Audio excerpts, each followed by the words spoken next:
Run It Back Nation, what is good? Sixers sickos, how you doing? Sixers versus Hawks tonight. Playback TV, playback.tv/runitbackphilly. Watch it with us on there. This video is brought to you by HelloFresh. Go to HelloFresh.com/runitbackfree for a free breakfast item for life. Use the promo code runitbackfree at checkout. Link is in the description. So listen, the Indiana Pacers took out the Milwaukee Bucks last night in the in-season tournament to get into the championship game, and Haliburton is a stud. Tyrese Haliburton is a stud. Tyrese Haliburton should be on everybody's MVP list right now. Tyrese Haliburton is a stud, and what he's doing with the Indiana Pacers is nothing short of incredible. Little subliminal argument between my boys Romp and Sixers Greg on Twitter. Because, of course, you know, everybody's talking about, oh my God, the Sixers could have had Tyrese Haliburton. I can't believe Daryl Morey traded for James Harden instead of Tyrese Haliburton. So my homie, good friend, Sixers Greg, says this. Sixers fans, we didn't get Haliburton. Get over it and just enjoy his ascent, please. This is exhausting. Thanks, Greg. If y'all put in the comments if you want Sixers Greg to return to Sixers Talk on YouTube. We need him back, bro. We need the entertainment. So I said, fuck you, Greg. I will not shut up. Romp then tweets, why do Sixers fans have this weird allegiance to Daryl Morey? It's pretty clear he had no interest in Haliburton at all because he was head over heels for old Harden. That's the problem. It was clear as day Haliburton was a superstar if you paid attention, and the Sixers had no idea. And Romp gives us this gem on Twitter. Sixers fans with a straight face. He wasn't talking about Haliburton like, what are we doing here? Y'all are trolling, right? Now, the segment with me and RB a couple of nights ago where RB said he doesn't believe Haliburton was available, and I said I think that he was, but Daryl Morey was just obsessed with James Harden. I don't think that he turned down an offer of Ben Simmons and Tobias Harris for Tyrese Haliburton, Harrison Barnes, and whoever else was on the table at that time. I just don't think he did that. Well, I think he did. We're talking about a guy in Daryl Morey who has a life-size, not anymore, had a life-size painting of James Harden in the entrance to his house. He wasn't trading him for anybody but James Harden. Woo! Spitting facts, Eastwood! You're spitting facts! If you haven't heard this, just listen to it. We were focused on, we had to do this trade for someone who would move us into a chance to be a championship team. We did have some opportunities with some younger players who we thought had a chance, just a chance, something around 1 and 3 at some point. We did have an opportunity with some younger players that would give us a chance To be someone who you could pair with Joel and be a championship contender. But if we did that, we knew we were very likely writing off last year, most likely this year. And obviously he's saying Tyrese Haliburton was on the table, but he thought he was too young at the time. He thought it would take 2, 3, 4 years for him to ascend to the leader that he is, and he didn't think he aligned with Joel Embiid's timeline. And even it's obvious that he's talking about Tyrese Haliburton after all of the rumors that Haliburton was available from the Kings for Ben Simmons straight up. Potentially the following. And like I said to RB, who did they trade for? Domantas Sabonis, a big passing forward. They would have bit on Ben Simmons. They 100% would have. It's okay, we didn't get him, but we need to stop acting like he wasn't on the table. This is Daryl Morey's biggest miss of his career. Following year.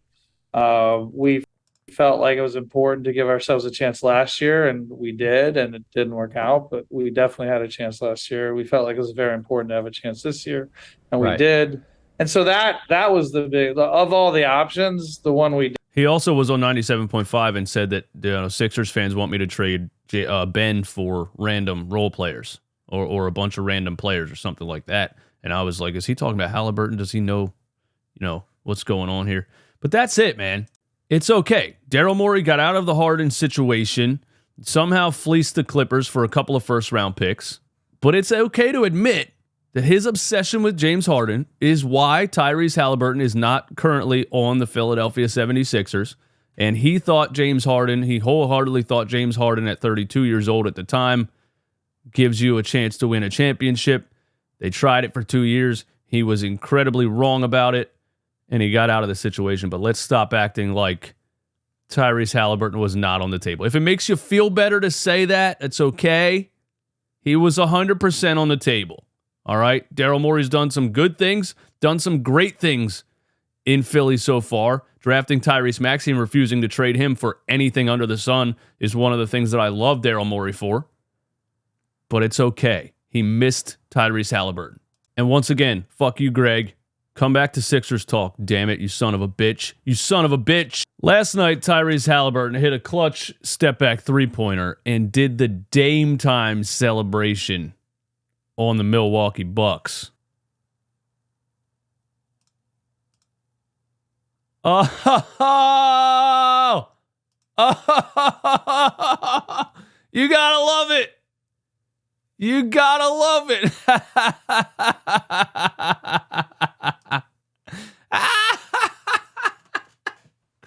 That is fucking savage. And it's just wonderful for the NBA. Damian Lillard had some comments after the game. Apparently, Damian Lillard did not think this was so savage. In the game, being a vet, like when you see like the new kids doing that, or like NBA players looking up to you in that way, like how does that make you feel if someone do that? I mean, it's when you, for as many times as I've done it to people, you know, I can't be upset when somebody else does it, you know what I mean? I think that's also a sign of respect and acknowledgement for, you know, knowing my history and knowing what I do. And, you know, I didn't mind it. Was what it was. I've also known that, you know, when you having your moment, it's important to be careful and to be humble when you having your moments, because you just never know how the tables turn and when they're going to turn. So. Dame. How are you going to show respect and say, I didn't mind it? And then say, be humble when you're having your moment. Just take the L, Dame. This is salt.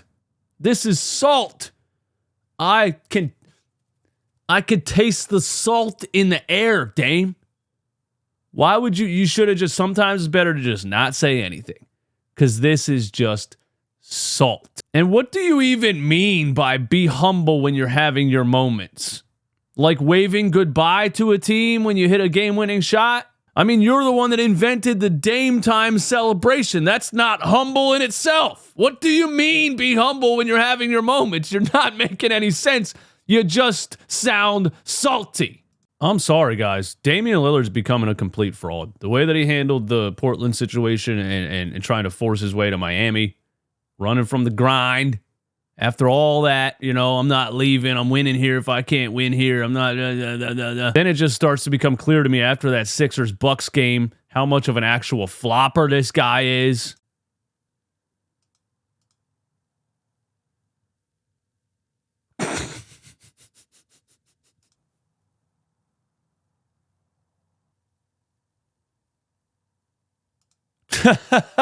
I still can't believe they called that a foul, bro. I still can't believe they gave this guy 3 free throws in a 107-104 game right there. Look at that. Look at that.